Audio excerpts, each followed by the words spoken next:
So ఇంత ముందు క్లాస్లో మనం Adobe ప్రీమియర్ని ఎలా ఓపెన్ చేయాలి, అందులో ఒక వీడియోని ఎలా అప్లోడ్ చేసుకోవాలని చూసాం. సో ఈరోజు క్లాస్లో ఒక వీడియోని మనం ఎలా కట్ చేయాలి, మనకు కావాల్సిన పార్ట్ని మాత్రమే మనం ఎలా తీసుకోవాలనేది చూద్దాం. సో ఆల్రెడీ నేను వీడియో అయితే లోడ్ చేసి టైమ్ లైన్లో కూడా ప్లేస్ చేసి ఉంచాను. సో దీన్ని ఒకసారి ప్లే చేసి దీన్ని ఎలా కట్ చేయాలో చూద్దాం ముందు. సో కట్ చేయాలి అంటే ఫస్ట్ ఇక్కడ సెలక్షన్ టూల్ సెలెక్ట్ చేసి ఉంది కదా, ఇక్కడ చూడండి రేజర్ టూల్ అని ఉంది. సో ఇక్కడ మనకి రేజర్ టూల్ సి అని చూసారా, షార్ట్ కట్ సి అనమాట. మీరు కీబోర్డ్లో సి ప్రెస్ చేసినట్లయితే కనుక ఈ రేజర్ టూల్ అనేది సెలెక్ట్ అవుతుంది. సో దీన్ని ఉపయోగించి మనం కట్ చేసుకోవచ్చు. ఎలా, ఫర్ ఎగ్జాంపుల్ ఈ పార్ట్ నుంచి ఈ పార్ట్ వరకు కావాలి అనుకుంటే కనుక ఈ జస్ట్ ఇక్కడ ఒకసారి క్లిక్ చేసి ఇక్కడ ఒకసారి క్లిక్ చేస్తే కనుక ఈ పార్ట్ అనేది సెపరేట్ అయిపోతుంది. మళ్ళీ సెలక్షన్ టూల్ సెలెక్ట్ చేసుకొని దీన్ని మీద క్లిక్ చేసి ఇది డిలీట్ చేసేసుకోవచ్చు, ఈ క్లిక్ చేసి ఇది డిలీట్ చేసేసుకోవచ్చు, దీన్ని కాస్త ముందుకు మూవ్ చేసేసుకోవచ్చు. లేదు కంట్రోల్ జెడ్. సో ఈ పార్ట్ మనకు వద్దు, డిలీట్ చేయాలనుకుంటున్నాం, డిలీట్ చేసేసి ఈ పార్ట్ని మూవ్ చేసేసుకోవచ్చు. సో మీకు అవసరం లేని పార్ట్ని డిలీట్ చేసేసుకోవచ్చు, లేదంటే అవసరమైన పార్ట్ని ఉంచుకోవచ్చు అనమాట.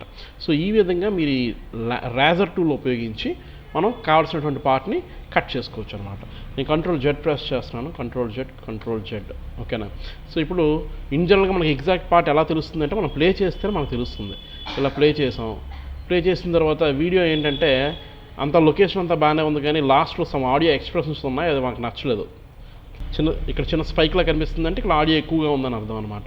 సో మనకి ఈ పార్ట్ వద్దు, ఇక్కడతో ఆపేయాలనుకుంటున్నాం. సో అలాంటప్పుడు ఏం చేస్తామంటే ఈ రేజర్ టూల్ సెలెక్ట్ చేసుకొని ఇక్కడ క్లిక్ చేసేసి మళ్ళీ సెలక్షన్ టూల్ సెలెక్ట్ చేసుకొని ఇక్కడ క్లిక్ చేసి డిలీట్ చేసేస్తాం. సో ఆ పార్ట్ అయితే డిలీట్ అయిపోయింది. సో ఇంకా పెద్ద క్లిప్లు అయితే కనుక వీటిని ఇలా టైం లైన్లో పెట్టుకొని కట్ చేయడం కంటే డైరెక్ట్గా కట్ చేసుకోవడం ఈజీ. దాన్ని ఎలా చేయొచ్చు అంటే జస్ట్ ఇక్కడ చూసారు వీడియో, ఇది ఒరిజినల్ వీడియో కదా మనం తీసుకున్నటువంటి వీడియో. దాని మీద డబుల్ క్లిక్ చేయండి, దీని మీద డబుల్ క్లిక్ చేసిన తర్వాత అదే సేమ్ వీడియో ఇక్కడ మనకు డిస్ప్లే అవుతుంది. డిస్ప్లే అయింది కదా. సో ఇక్కడ మీరు ఎక్కడ కావాలంటే అక్కడ వరకు దీని వీడియోని కాస్త డ్రాగ్ చేసుకొని మూవ్ చేసేసుకొని ఇక్కడ చూడండి స్టార్టింగ్ ఉంది మార్కిన్ మనం చూసారా, మార్కిన్ మీద క్లిక్ చేసి మళ్ళీ కొంత ప్లే చేసుకుంటారో లేకపోతే మూవ్ చేస్తారో. సో ప్లే చేస్తున్నాను నేను ఇక్కడ, సరిపోతుంది అనుకునేటప్పుడు ఈ పార్ట్ మీద క్లిక్ చేసాం. సో ఇప్పుడు ఆ మొక్క మాత్రమే ఇక్కడ మనకు వస్తుంది డ్రాగ్ చేస్తే కనుక. చూడండి మొత్తం వీడియో రాలేదు మనకి, ఇంత పెద్ద వీడియోలో ఈ చిన్న బిట్ మాత్రమే వచ్చింది మనకి, మనం కట్ చేసుకున్న బిట్. సో ఈ విధంగా మనం చేసుకోవచ్చు. ప్లే చేయండి. ఈ